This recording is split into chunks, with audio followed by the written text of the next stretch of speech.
everyone, this is Jen and you are watching BPD Woman.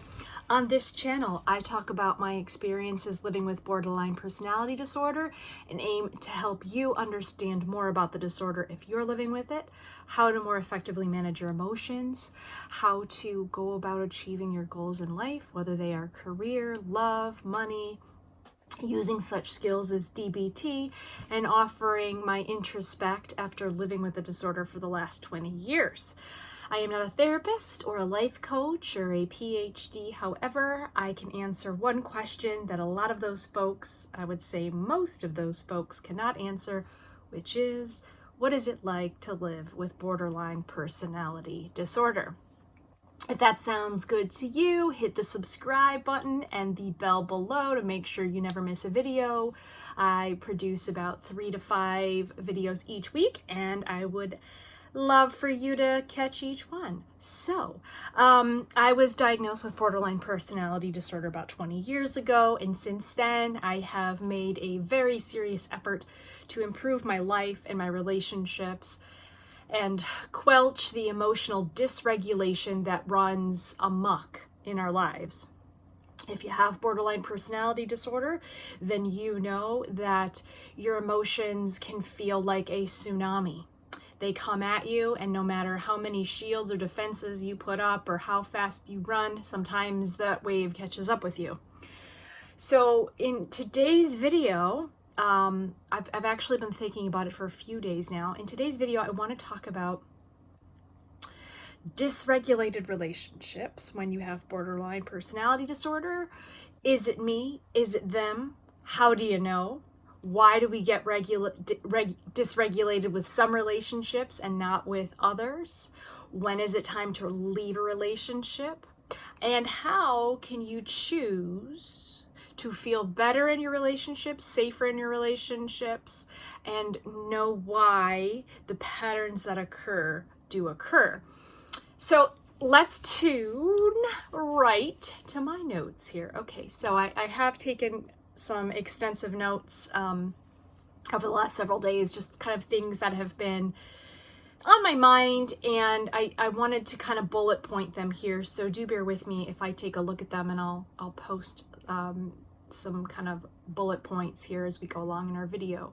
So I was sick over the last few days. Obviously, we're still living in a pandemic, and we probably will be for the next 6 to 8 months. And I have, I don't normally get very ill. I'm pretty healthy. And the last several days, I had a pounding headache, a lot of fatigue. I started to develop a cough. I started to develop malaise. I started sneezing. I didn't have a fever, but it was very unlike anything that normally happens. Now, obviously, because of the pandemic, it's hard not to kind of associate any sickness without immediately thinking, oh my God, is it COVID, right? So it wasn't COVID, it was a sinus infection and also some heartburn. So my lungs felt like they were on fire. So again, I thought, oh God, I must have the Rona. So as you know, or don't know, I run my own business, and that business is pet sitting and dog walking. And so obviously, I don't have backups. You know, if I can't be there, then I am not there. The dog does not get a walk, or the pet does not get dropped in. It's very rare that I call out. I've had my own business now for about almost 3 years. And I think maybe on one hand, I could count the number of days that I've had to take off. It's probably about 3 or 4 altogether. I rarely miss an appointment.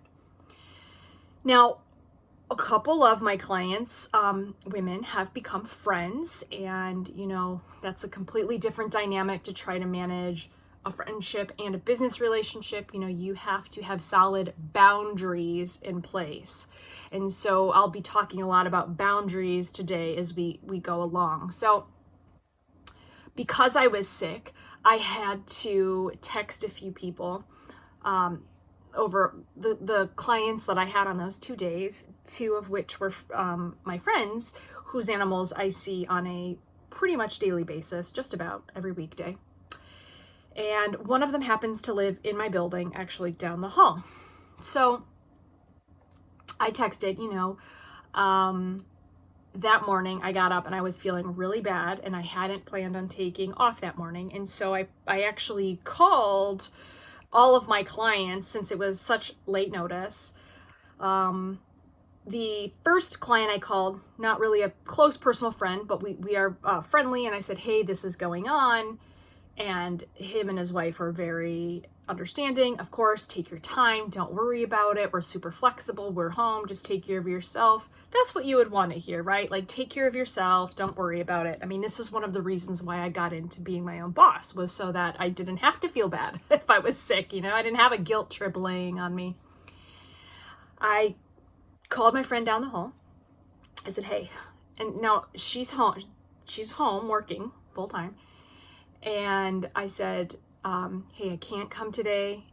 I do a 20-minute visit with the animal. The dog is senior. I said, I can't come today. However, I'm happy to, give you a credit, add on more time.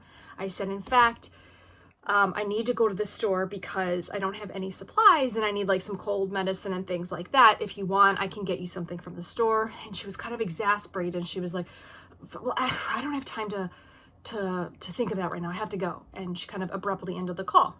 Okay. The third person that I had to see that day, she does work off-site. She does not work from home. Her job actually requires her to physically be at her workspace.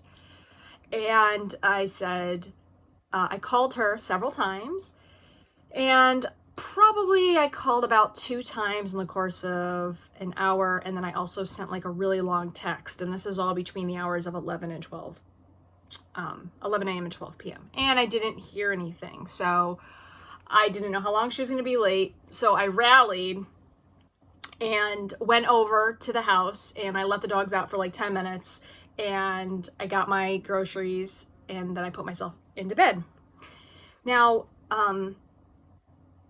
this is a person who normally is always at her phone, even when she's at work, especially when it comes to her animals. She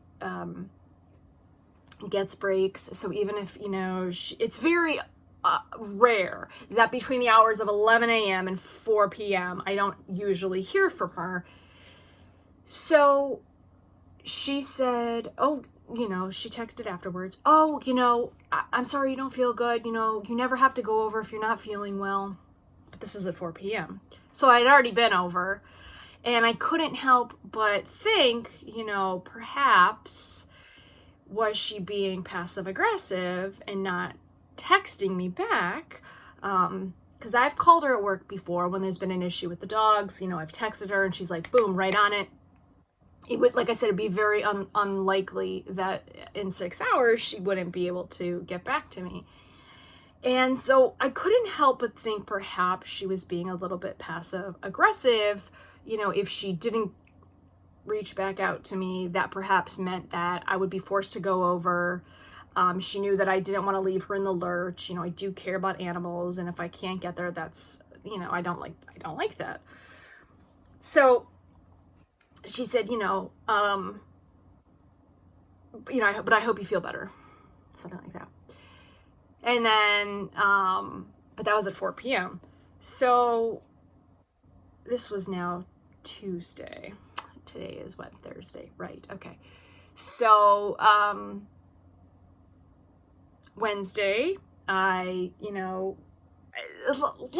go back for a minute. So I bring up these 2 situations because both of the people that I'm about to discuss anonymously in a little bit more detail deal with kind of some mental issues of their own.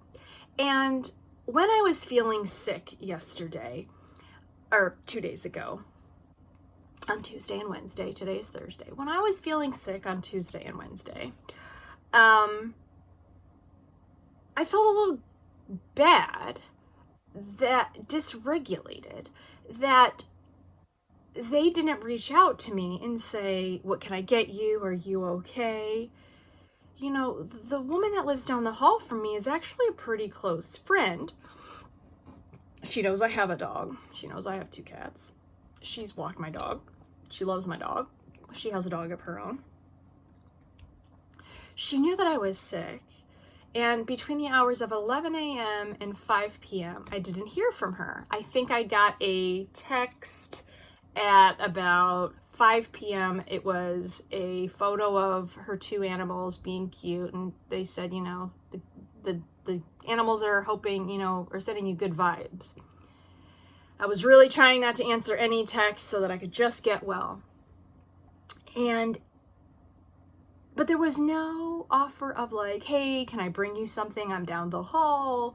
You know, can I walk the dog for you? Are you okay? Now, I had it all under control. However, had it been me, if it was her that was ill, I would be like, what do you need? Can I bring you something? Do you want me to take the dog out? You know, how can I help? That's generally my first question. You know, how can I help? Again, you know, there is this myth out there that people with BPD don't have a lot of empathy. I think nothing could be further from the truth. I think I give. And I feel for people. And I think this is what plays into a little bit of the resentment that I'm about to talk about, right? All of this giving, but when do we get back?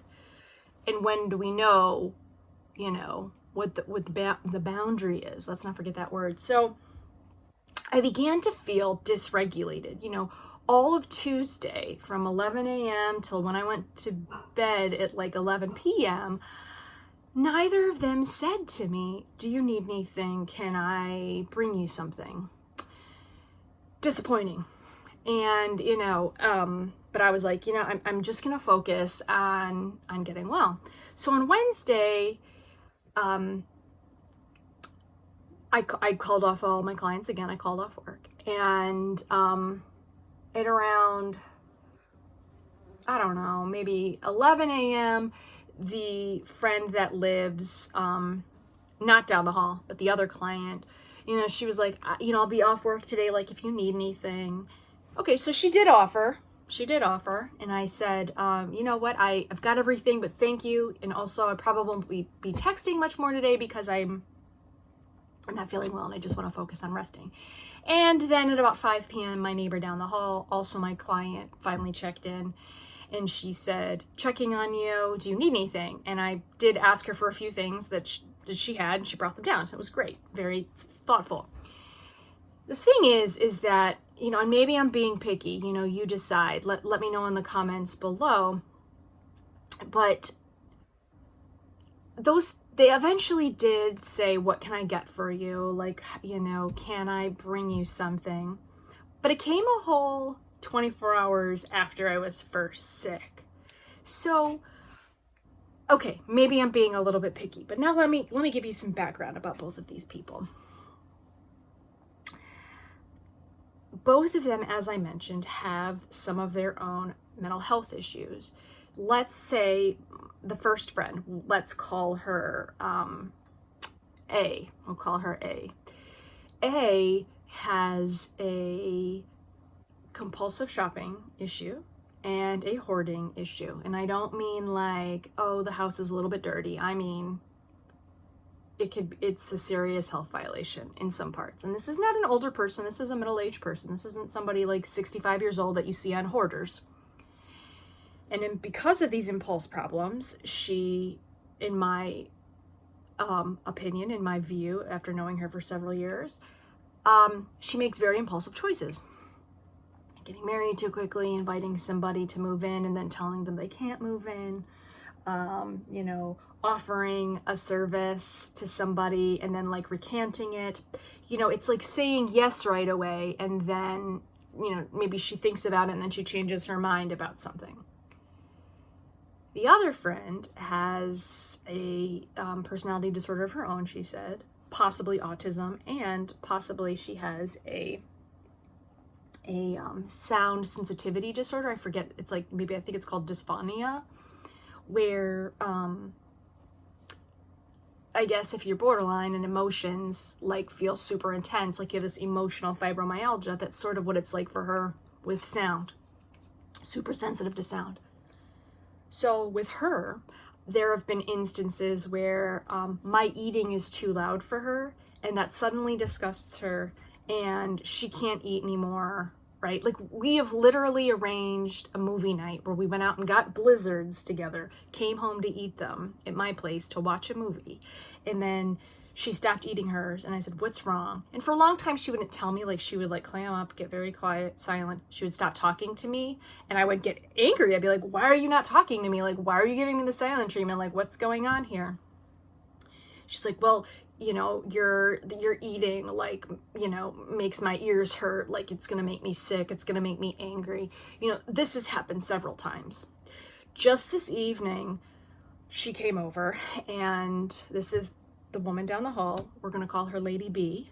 Lady B came over to get some food that I made. And, you know, we'll do that. We give food back and forth. And she came in, and I have a younger dog, and I'm still trying to break my dog of jumping, and I'm working on it, and I try everything, and I'm all about positive reinforcement, but I do have an air horn. And an air horn is useful if you're a dog walker in a lot of different ways, but it does get a dog's attention. They don't like the sound, and it makes them stop immediately what they were doing. So I warned her, Lady B, when she came in. I said, you know, she knows my dog has a jumping problem. I said, I'm trying to break her of this jumping. So she wouldn't leave Lady B alone. She kept jumping on her. And so I said, okay, Lady B, I'm going to like do something. I said, you may not like it. I'm warning you.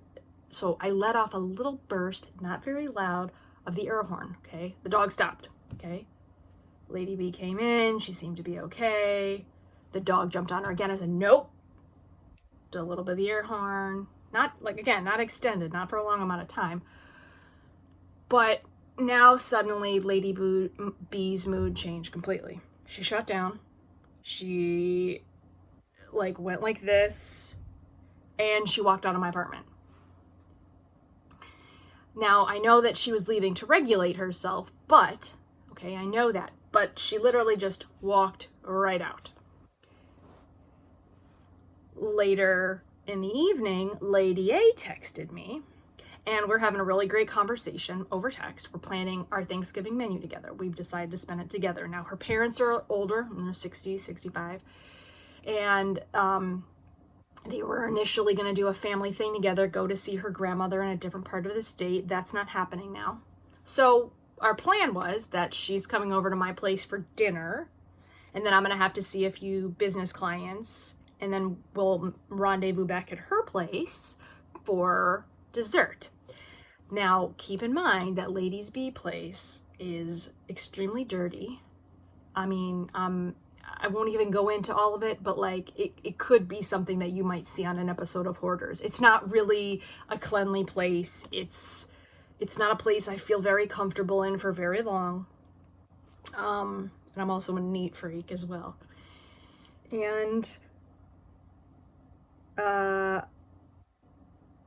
so anyway, but that's the plan, that I was going to go to her place for the dessert after I saw some clients. Now, as we were texting today, you know, we're now, maybe 10, 12 days away from Thanksgiving. It's coming up. We've been planning this for a really long time, maybe the last 3 to 4 weeks. She told me her parents, you know, she had a conversation with her parents a couple of weeks ago. They were going to do their own thing. So we're talking about the menu, and she goes, keep in mind, we're texting, and keep in mind, again, she's often very reachable, and I feel like that she becomes silent when she's about to be passive aggressive, or she could be just gathering her thoughts. That's true, but I think that it's generally some passive aggressive silent treatment. I don't know for sure. She goes, so, and her mom is also apparently a bit of a hoarder, according to my friend, Miss A.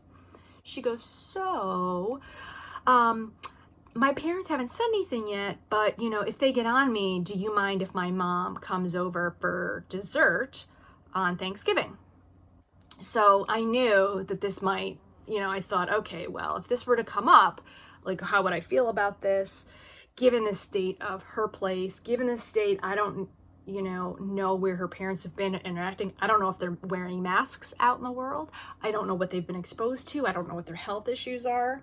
But after being in bed for a few days with, the on fire chest, the cold symptoms, the coughing, like, it reminded me, like, of how fastidious one must be to protect their health, especially right now.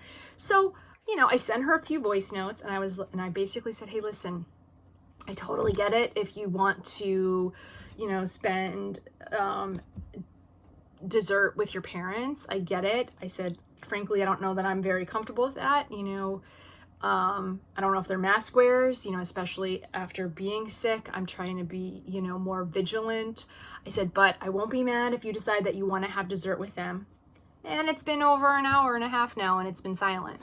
So, I said all of the things, I use my skills, give, validation. I use my dear man. I told her I wasn't comfortable with it, but I told her I would understand if she wanted dessert with them. I knew that we would still have our dinner together, so it's not like I wasn't going to have anyone for the day. It wasn't like I was meeting her in the middle. Now, again, this is a little bit dysregulating, right? Because I already kind of have this issue about going over to her house when it's a bit dirty, and I don't know where her parents have been. So there's nothing wrong with saying, no, I'm not comfortable with that. Like, she did ask me, right? Like, her question wasn't rhetorical. And so I had a boundary, and I said, I'm not comfortable with that. However, I understand if you want to do that. That's totally fine. Okay, that's a really long introduction. What I'm trying to communicate here is that when other people that you are friends with have certain other disorders or emotional issues, they are themselves dysregulated people at times. And when you have borderline, as you know, you can become quickly emotionally dysregulated. And therefore,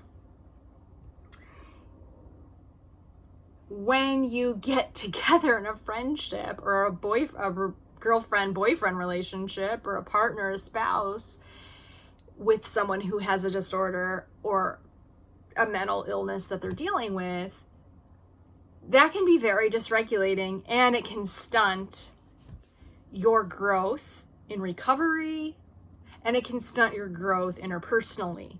It can hold you back. It can keep you feeling stressed out. It can keep you wondering, is it me? Like, why are they not texting back right now? Why did my friend just walk out of my apartment and say nothing? Like, those are very jarring instances. So when you have borderline the key thing here to understanding about borderline personality disorder is that fundamentally, as kids, we have been taught not to trust our reality and our perceptions. We seek validation through others. We find worth in other relationships. And because of the trauma, and because we think that relationships equal our worthiness, we sometimes find ourselves in patterns that repeat themselves. We find ourselves with abusive people. We find ourselves with people with low self-esteem that take from us, that aren't consistent for us. Think about the things you need when you're recovering from borderline personality disorder. No one can be there for you 100% of the time. Everyone is human, absolutely. No one can give you everything that you need in life, right? That's why you have different people and different facets to keep you fulfilled. However, there is strong evidence to suggest, and check out Dr. Daniel Fox's video on this, that those with borderline personality disorder can sometimes stay in relationship plateaus with people that are like us, that may not have the same, that may be dealing with the same kind of coping problems, the same communication problems, the same impulsivity problems, substance abuse, cutting, reckless driving. That's impulse things. That's things that borderlines deal with. when people don't talk to us, right? When they walk out of rooms, when they don't return our texts, that becomes emotionally dysregulating. That's an abandonment issue, right? So you're getting these symptoms hitting each other head on. And the goal of obviously DBT and recovery is to kind of climb your way to more effective coping mechanisms and more healthier methods of communicating. And you need someone that you can practice those skills with. It doesn't have to be everyone in your life, but it should be a few people that you can find, that you can talk to, that will also meet you on that plateau. Otherwise, you're never going to grow. You're going to stay static, right? And so that's kind of the dilemma I find myself in being friends with those with other personality disorders or other issues. It can make us susceptible to things like gaslighting, right? Because we stay in relationships that aren't healthy for us because, again, we don't trust ourselves enough to say, I don't really like how that made me feel. Looking back on the last 3 months, most of our interactions were not fun. And then what happens, right? When these relationships break down, we blame ourselves, we internalize it, we use our favorite cognitive distortion, personalization, it's raining, it must be because of me. Fundamentally, people do what they're going to do pretty much independent of us.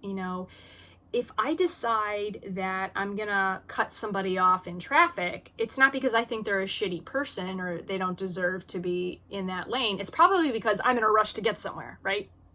Now, the person that's driving that car that gets cut off, they probably don't think that, that jerk, just cut me off. In the 2 examples that I just mentioned, the impulsivity about changing plans and then not texting back, and then the other example of, not texting me to see, if I needed anything, if I was sick, and then, the friend coming over the next day and then, charging out of the apartment after literally being in the apartment for 3 minutes because the sound dysregulated her. Those can be triggering if you are recovering from borderline, right? Like, it's, the person going quiet, the person walking out on you, that can hurt. If you're just starting out in your recovery and you don't have enough practice under your belt about letting other people do what they're going to do and creating your healthy boundaries, then you could get stuck, right? So let's go over some things. Here. It's one thing to be angry or consider ending a relationship if consistently, you don't hear back from a person and they don't say, you're sick, can I get something for you? It's one thing if you have like 1 or kind of 2 weird off things, but if it's 8 times out of 10, that's a different story. With Lady A, or excuse me, Lady B, I'm sorry, I forgot who A and B were, apologize. The friend that lives down the hall, we have had several cycles of this that's gone on. Something like this will happen. I'll get the silent treatment because she's trying to regulate herself. She'll say something nasty, she'll whatever, and then that sends me into a dysregulated state, and then we break up. This has probably happened with us like 2 or 3 times. I'm not saying it's the healthiest thing. I'm telling you that now I have realized a few things. One, because we take things personally, if you have the cognitive distortion, personalization, as I do sometimes, I will immediately think it's my fault. I'll make a decision about something, then I'll rethink it, and I'll give somebody chance after chance. Subconsciously, being in this state of conflict or dealing with those that are toxic or not healthy, subconsciously reminds us of how we grew up. We don't set out to have a bad relationship, right? We're not like, I hope I find somebody that argues with me a lot and like cheats on me and maybe will hit me in the face. Like, no, none of us would write that down as criterion for what we want in a relationship. However, it does play out because patterns right? Play out if they're not looked at head on. The breakup, get back together cycle, that can play out. Again, this is where boundaries come in. Just because you have a mental illness like borderline does not give you a free pass on your bad behavior. It doesn't mean it's okay for you to yell, strike out, hit someone. It doesn't mean that it's okay for you to just like flake on someone. You can't do that all the time, right? Like eventually over time, you may be able to make amends with people, but the whole point is we want to kind of control that emotional burst in us so that we don't get to that point and tear down that relationship.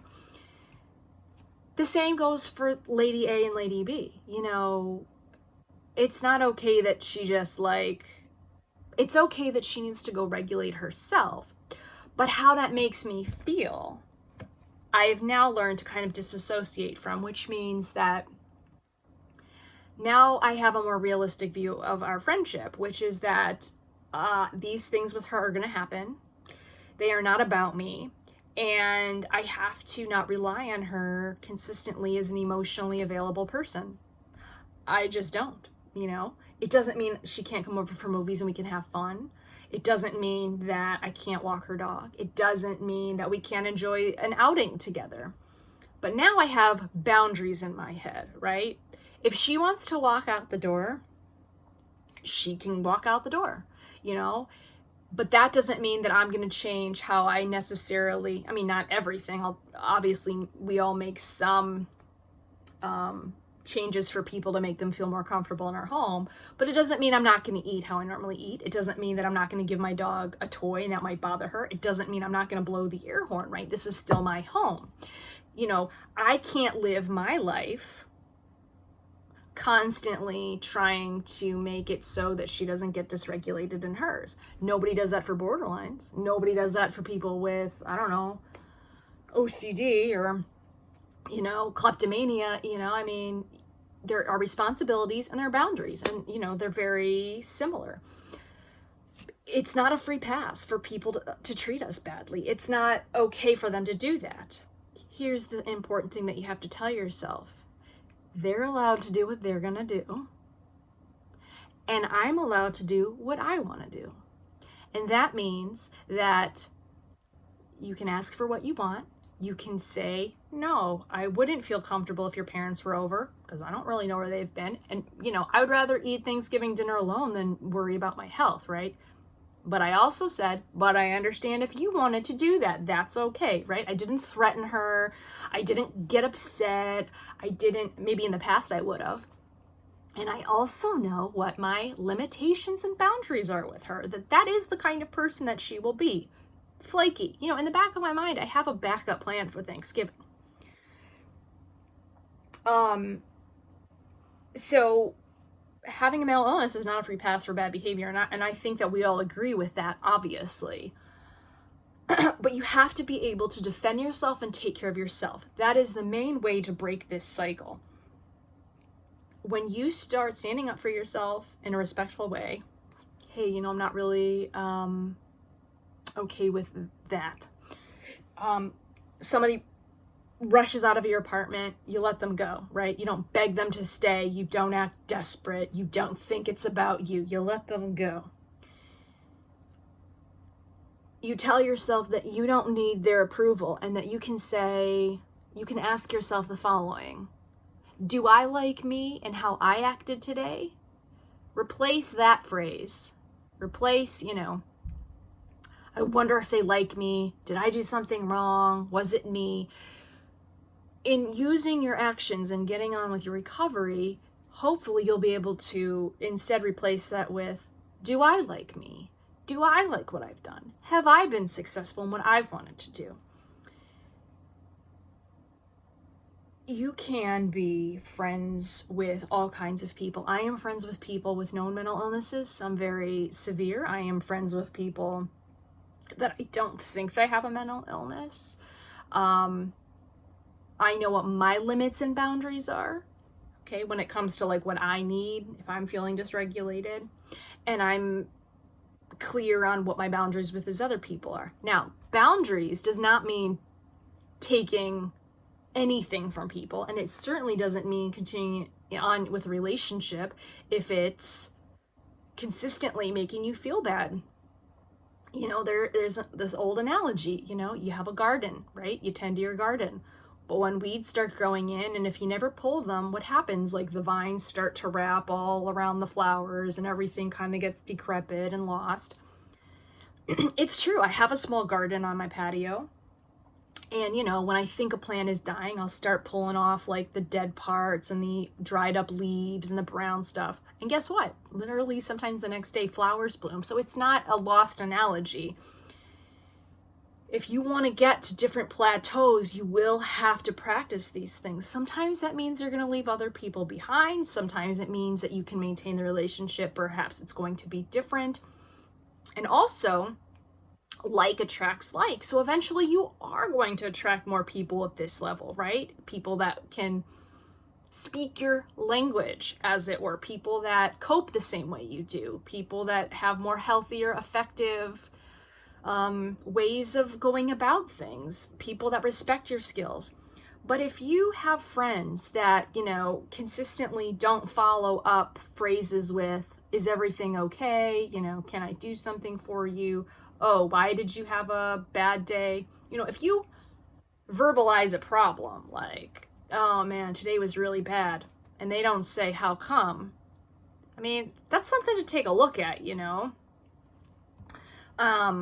If you are always doing for them, right, and giving, but you're never really seeing a lot of them doing things for you, then it's time to reassess, like, is this an off-balance relationship? Like, because if it is, eventually what's going to happen is you're going to feel resentful, and then you will probably, most likely, maybe go into a rage. You know, it makes sense that those of us with borderline are very angry. And it makes sense that we have emotional problems with anger and regulating that emotion.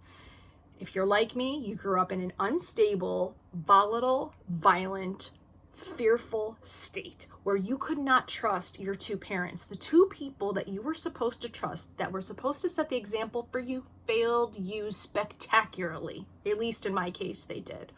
Yeah, I was angry. Yes, I can still be angry sometimes. However, I also know I don't want to be so angry. And that means that I need to keep my boundaries, know what's healthy for me, and I have to assess whether certain relationships are more dysregulating to me than I need them to be, right? And if I do want to maintain some of those relationships with people who can be dysregulating, then I have to be able to tell myself, these are the limits and boundaries you can interact with these people. You can expect a movie every now and then. Was that a fly that went by? Jeezy, I'm sorry. You know, you can expect to watch a movie with them all the time, but you can't always expect that they're going to be reliable. Think about what you need in your recovery when it comes to other people. Most likely having someone who's reliable for you, that supports your recovery. They don't have to understand it, you know? I mean, I've had boyfriends not understand my recovery, but in some way support it. And then again, I've had boyfriends that literally told me, validating you is stupid. Why would I do that? Right? Think about what's better for you. I hope this has been helpful. Again, my name is Jen. This is BPD Woman. Please leave your comments and thoughts below. And if you have a suggestion for a video, I'd love to hear that. Take care, and we'll talk soon. Bye.